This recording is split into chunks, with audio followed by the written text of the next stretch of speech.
Suppose कीजिए अभी आपको वो हर एक चीज मिल चुकी है जिसको पाने के ड्रीम्स आप बरसों से देखते आ रहे हैं। आपके पास गाड़ी है, लग्जरी हाउस है और करोड़ों अरबों के हिसाब से पैसा है एंड किसी भी तरह की आपको चिंता नहीं है। लेकिन अब आपकी एज 70 से भी प्लस हो चुकी है और आप अपनी ओल्ड एज की पीक पर आ चुके हैं। तो क्या आप इन सभी चीजों को एंजॉय कर पाएंगे? ऑब्वियसली यंग एज के कंपैरिजन में तो बिल्कुल नहीं, लेकिन ऑन एन एवरेज लोग हमेशा इसी ट्रैक पर चलते हैं। 22 से 23 साल की एज तक पढ़ाई, फिर 30 से 35 साल की जॉब और फिर बूढ़े हो जाने पर रिटायरमेंट का इंतजार। अब यहाँ पर अगर आप मिलियनर बन भी गए तो क्या फायदा, आपके वो एंजॉयमेंट वाली एज काफी पीछे जा चुकी होगी।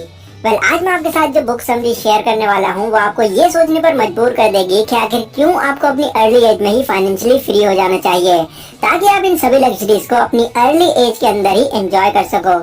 एंड फाइनली इस वीडियो के लास्ट में मैं आपको कुछ ऐसे अमेजिंग पॉइंट्स भी बताने वाला हूँ जिससे पॉसिबली आप अपनी यंग एज में ही रिटायर हो सकते हो।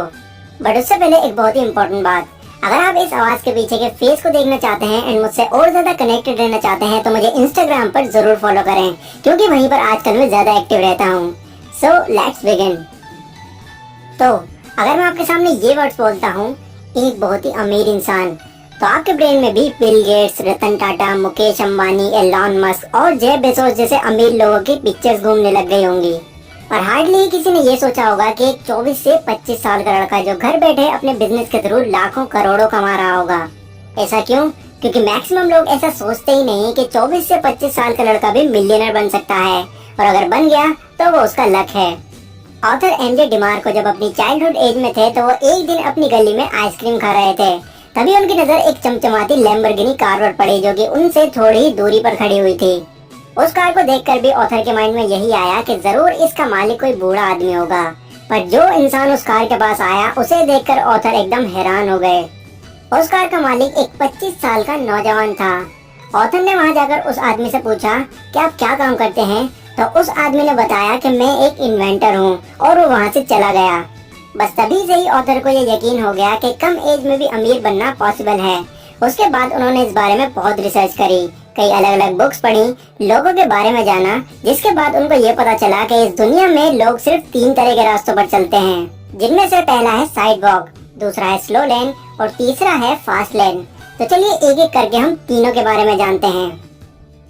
तो सबसे पहले आते हैं साइड वॉक पर चलने वाले लोग, जिनको साइड वॉकर्स भी कहते हैं। अब ये वो लोग होते हैं जिनका अपने पैसों पर कोई कंट्रोल नहीं होता। इनके हिसाब से जो कुछ है बस आज ही आज है, कल तो है ही नहीं। ना कोई फाइनेंशियल प्लानिंग, ना ही कोई फाइनेंशियल गोल। ये लोग हमेशा सैलरी टू सैलरी पर ही काम करते हैं। मतलब जब भी उनको सैलरी मिलती है तो ये लोग दिल खोलकर खर्चा करते हैं, और इतना खर्चा करते हैं कि दूसरी सैलरी आने तक इनके पास कुछ बचता ही नहीं। एंड अगर गलती से भी इनकी सैलरी रुक जाती है तो इनका दिवालिया निकल जाता है। इनका सिर्फ यही मानना होता है कि अमीर बनना सिर्फ एक लक है, वही अमीर बन पाता है जिसका लक अच्छा होता है। अब साइड वॉक में भी 2 कैटेगरी के लोग आते हैं। पहला है साइड रिच और दूसरा है साइड पुअर। साइड पुअर वही लोग हैं जिनके बारे में मैंने अभी आपको बताया। लेकिन साइड रिच वो लोग होते हैं जो कि हमें देखने में अमीर लगते हैं, बट एक्चुअल में उनकी सारी अमीरी सिर्फ शो ऑफ के लिए ही होती है। इनकी सैलरी अगर 40,000 भी होगी तो फिर भी ये 50 से 60,000 का फोन खरीदेंगे, भले ही वो फोन इनको फाइनेंस ही क्यों न कराना पड़े। क्यों? क्योंकि लोगों के सामने इनको अमीर दिखना है। इन लोगों की फाइनेंशियल इंटेलिजेंस बिल्कुल 0 लेवल पर होती है। अगर आप इन लोगों को 1 करोड़ रुपए भी दे दोगे तो फिर भी वो इनको लग्जरीज खरीदने में ही खर्च कर देंगे।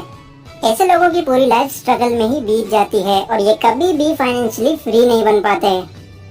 सेकंड नंबर पर आते हैं स्लो लेन पर चलने वाले लोग, जिनको स्लो लेनर्स भी कहा जाता है। ज्यादातर मिडिल क्लास लोग इसी कैटेगरी में आते हैं।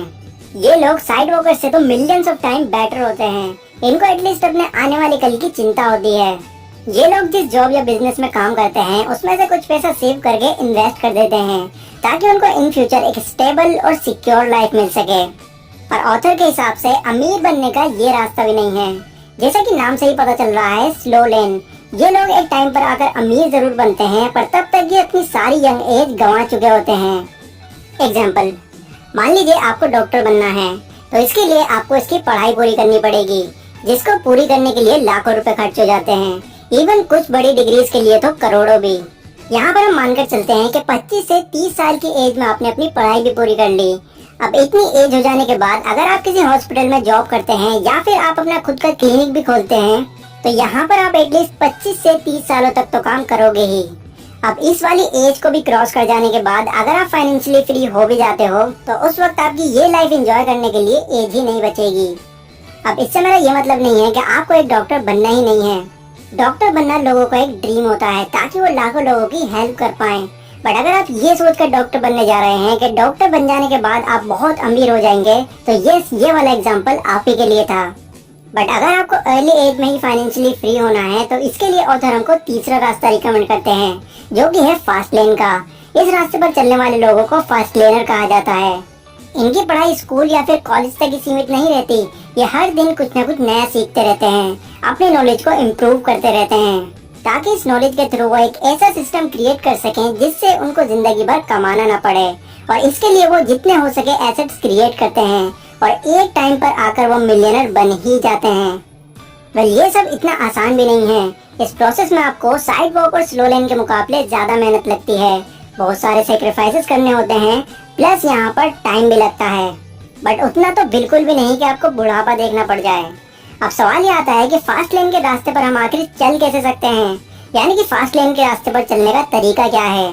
तो इसलिए मैं आपके साथ 4 पॉइंट शेयर कर रहा हूँ जो आपको जरूर फॉलो करने चाहिए अगर आप अपनी अर्ली एज में ही मिलियनर बनना चाहते हैं।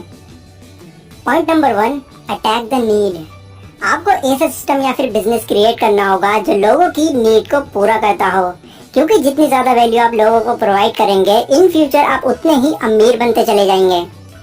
एग्जाम्पल, जब लोगों को ऑटो या बस के लिए घंटों तक वेट करना पड़ रहा था तो उनकी इस प्रॉब्लम को ओला ने समझा और एक एप्लीकेशन बेस्ड टैक्सी सर्विस को प्रोवाइड कर दिया। और आज आप जानते ही हैं कि ओला कितनी बड़ी कंपनी बन चुकी है।